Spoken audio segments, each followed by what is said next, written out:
সুপ্রিয় দর্শক মন্ডলী, আসসালামু আলাইকুম। আজকে আপনাদের মাঝে আলোচনা করব কেন এই সময়ে ডেঙ্গু মশা বা ডেঙ্গু জ্বরের প্রভাব প্রচুর বৃদ্ধি পায়। আসলে আমাদের যেই মশার কামড়ে ডেঙ্গু জ্বরটা হয় সেটা হলো ফিমেল অ্যাডিস অ্যাজিপ্টি মসকিটো।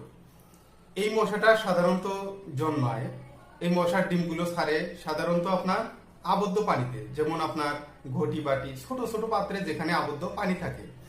কিন্তু যখন আপনার কন্টিনিউ বৃষ্টি হয় তখন কিন্তু এই পানিগুলো জমতে পারে না, জমলেও এখানে যে ডিমগুলো থাকে সেগুলো ভেসে চলে যায়।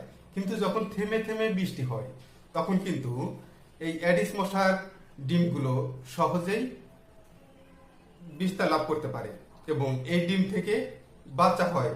এই জন্য যখন আপনার থেমে থেমে বৃষ্টি হয় বর্ষাকালে, সেই সময়ে এই মশা এবং এই ডেঙ্গু জ্বরের প্রাদুর্ভাব